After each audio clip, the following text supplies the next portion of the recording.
Hi, I see that I have a couple of subscribers on my YouTube channel, and my goal through my website and my YouTube channel, KabbalahWisdom.org, is to share the incredible, most amazing inspirational teachings that I've been fortunate to study, mainly a little bit of a blurry picture there, but our great Rabbi Schneerson. Let me see if I can get my finger here. Can't you see the picture in the background? So let's start with the best. I think that I recently received a email, and a lady said, basically, what's the story with the Mashiach? What's going on in the world? And in order to understand this, we have to be able to separate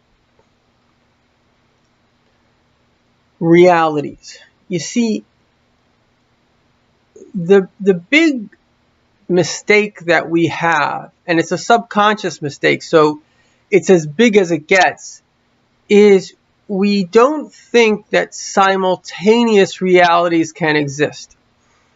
And God, as the Rebbe brings down from Kabbalah, that in the year 1840, it says the 600th year of the 6th millennium, God will open up the floodgates of wisdom of above and below, and they will converge in the anticipation of the Messianic redemption. And the wisdom of above is the wisdom of Kabbalah, but mainly Hasidus. And the wisdom of below is science, and to a large extent, the paradigms and the information, more than information, the structural kind of rethinking of reality that science gave us. So if we were born, I don't know, a couple hundred years ago, reality would seem very, very set. Excuse me. You would have been born into a perception of pretty much the same thing from the beginning of time. You know, kids today, I think they see reality very differently. I mean, imagine you grow up in the world where your phone is this kind of receives information, you could send pictures, you're navigating this from your youngest age, so you don't see things as being fixed. In fact, a friend of mine, Judah Lazarus, he told me that the Maharal, one of the greatest Kabbalists ever, said that the stages of reality or history, more specifically the kingdoms that were in the past, all of it was to lead to opening the mind to the paradigm that I'm going to share with you. So this paradigm is so bizarre that even Einstein, who obviously had a good mind and he was a physics professor, but he said the very famous thing that God doesn't play dice with the universe. In other words, as I read in a book from Einstein out of my later years, you see, Einstein did not want to believe in quantum physics. He believed in it based on the proof, which is really how anybody believes in quantum physics, because it doesn't make any sense. Quantum physics says what reality really is, that basically all states exist simultaneously. Things are both here and not here at the same time, which obviously the mind cannot function in that way, because the mind, as the Baal Shem Tov says, the mind is a there's 6 paradigms, right? So if you think about a box, you have, however you cut it, let's call it north, east, south, west, and then you have up and down. And so the brain is born into a reality of, let's call it 3D, 3 dimensions, which is this kind of box. And so anything we exists within its own box. You see me, I am I've got my 3 dimensions. Obviously, we have some things in 2 dimensions, let's say a picture, but we can categorize that as taking up some kind of time and space. And everything in the world, we believe, has a location. But the truth is, there's another paradigm. And the other paradigm is that, think about information. Information has no location. Where does 1 + 1 = 2 exist? It doesn't. It's just a concept. And ironically, that concept is not necessarily true. 1 + 1 = 2 exists in a reality where there are separations. So there's a 1 and a 1, and you put them together, it's 2. But in a reality where all things exist simultaneously, so you could both have 1 and 1, and they could be 1 and they could be 2, and there's no limits to reality. So we're born into a reality which really is all about limitation. I'll never forget this. When my lovely daughter, Rachi, when she was a little girl, she couldn't even crawl yet. So she's sitting down, and there was a little ball, and the ball was, I don't know, a few feet away. So what she did is she stuck out her hand to get it. But the thing is that it didn't reach, so she stuck out her hand further. But obviously none of us would do that, because we know that if the ball is 3 feet away and my hand only stretches, I don't know, 1 foot, it won't go 4 feet. But think about it. How does a little elephant know that its trunk can go further?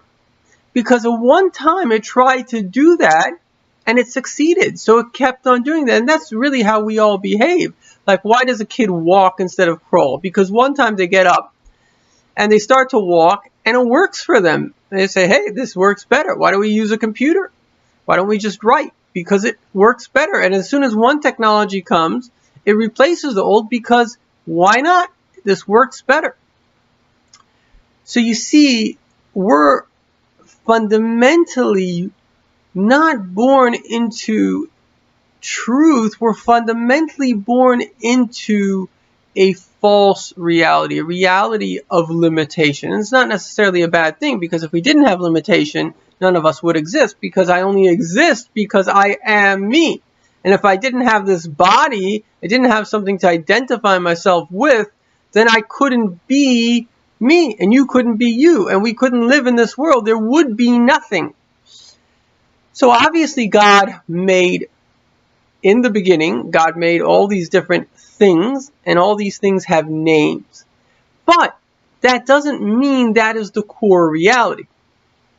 Now, scientists have actually hypothesized that, what if we're all in a video game? What if this whole thing is just a video game? And I don't know what theories they were using, but they said if it is, there would be certain, I don't know, markers. Let's say if there's a video game, there has to be code. There'd be certain codes in the universe, and they found those codes. In other words, this whole reality that we're in is a video game. And so, you know, it's important to say that obviously its core is God, so there is a reality to it. But certainly what we perceive is a video game. And so therefore, we have to understand, if it's a video game, then it doesn't have to follow the rules of the game. Because whoever made the game can change the rules. And that's what we call a miracle. And miracles are happening all the time. All around us there are miracles. I mean, somebody gets cancer and it disappears. There are millions of miracles. And in fact, all of nature is a miracle. Science has gone into the greatest aspects of discovery. I like to say this. I say this in my book. That I had a guy who came to some of my classes, Dr. Paul Wildman, and he has three doctorates. He's in charge. He's one of the supervisors of all the universities of Switzerland, and his board sent him to all over the world to discover the latest scientific discoveries. And he came back, and the title of his lecture was The Limit of Human Understanding.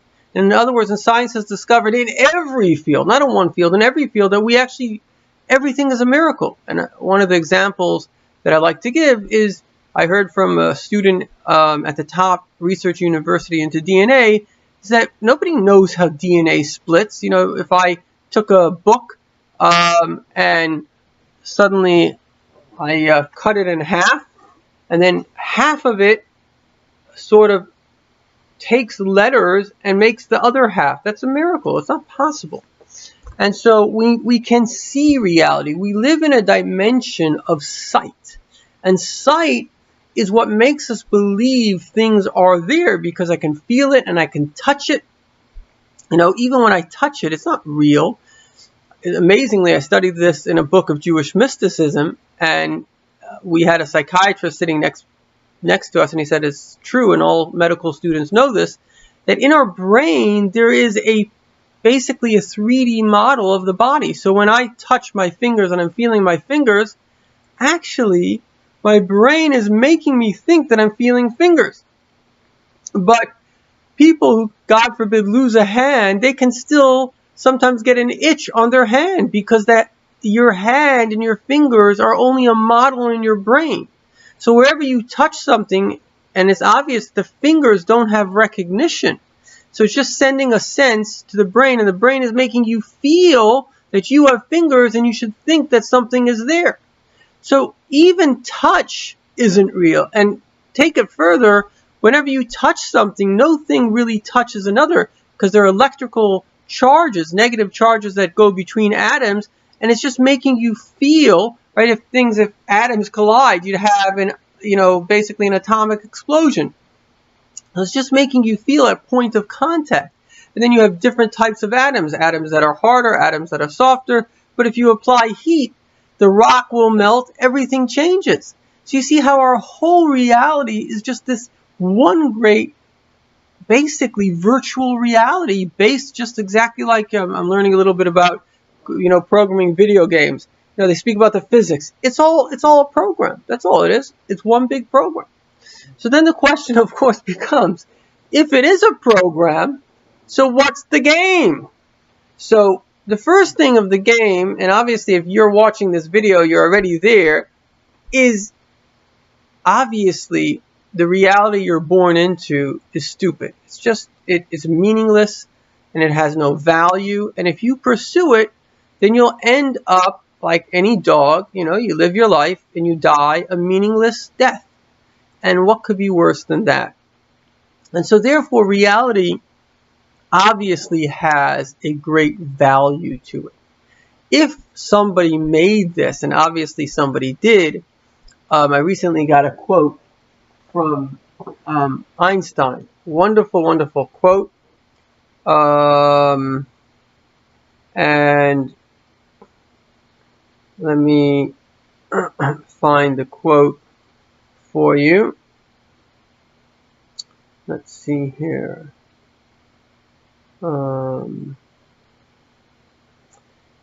Einstein said, "Everyone who is seriously involved in the pursuit of science becomes convinced that a spirit is manifest in the laws of the universe, a spirit vastly superior to that of man, and one in the face of which we with our modest powers must feel humble." So if the smartest guy in the world is saying that we must feel humble, and Einstein was a very humble person, he realized the greatness of God. In fact, he said that his whole quest in science is to understand the mind of God. And that's where he famously said, God doesn't play dice with the universe.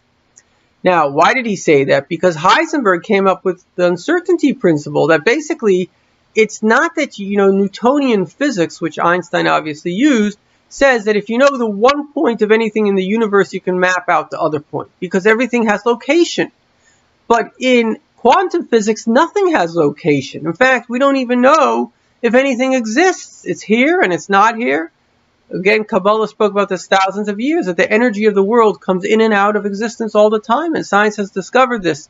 You can see this on What the Bleep Do We Know. Literally, atoms, literally you and I and the whole universe is popping in and out of existence. This whole thing is a virtual reality.